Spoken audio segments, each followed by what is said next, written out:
উত্তর লন্ডনের এক ফ্ল্যাটে ৩ বছর ধরে বন্ধ দরজার আড়ালে লুকিয়ে ছিল এক হারানো গল্প। কেউ খুঁজে পায়নি এক তরুণীকে। একাকিত্ব, নীরব কান্না আর নিঃসঙ্গতা কিভাবে শেষ করে দিল তার জীবন। জয়েস ক্যারল ভিনসেন্ট নামের মধ্যেই যেন লুকিয়ে আছে নীরব ভালোবাসা আর নীরব জীবন। উত্তর লন্ডনের ছোট্ট ফ্ল্যাটে একা কাটিয়ে দিয়েছেন জীবনের এতগুলো দিন। পরিবার কিংবা বন্ধুদের সাথে কোনো যোগাযোগ ছিল না।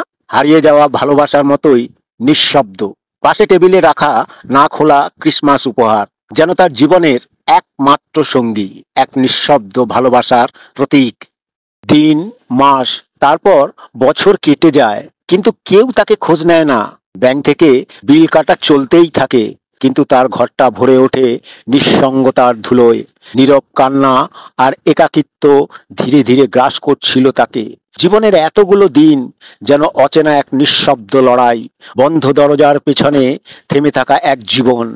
চলমান টিভির শব্দ, ধুলো জমা টেবিল, খোলা না হওয়া উপহার, সবই যেন চিৎকার করে বলছিল এখানে কেউ ছিল যার নীরব ভালোবাসা, নীরব কান্না কেউ শুনতেই পায়নি।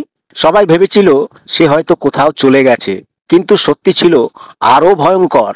বাস্তব জীবনের কিছু কথা কখনো কখনো শব্দহীন হলেও সবচেয়ে বেশি ব্যথা দেয়।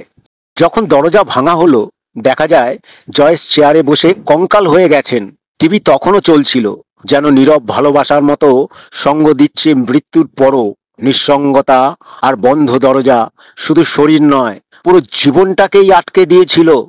৩ বছরের নীরব মৃত্যু, একাকিত্ব, হারিয়ে যাওয়া ভালোবাসা আর ভুলে যাওয়া এক জীবন।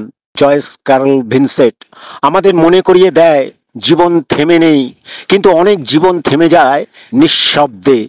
যদি এই বাস্তব কথা, এই হারানো গল্প আপনার হৃদয় ছুঁয়ে যায়, তবে চ্যানেলটিকে লাইক, শেয়ার এবং সাবস্ক্রাইব করুন, কারণ নীরবতার মধ্যেই লুকিয়ে থাকে সবচেয়ে শক্তিশালী গল্প।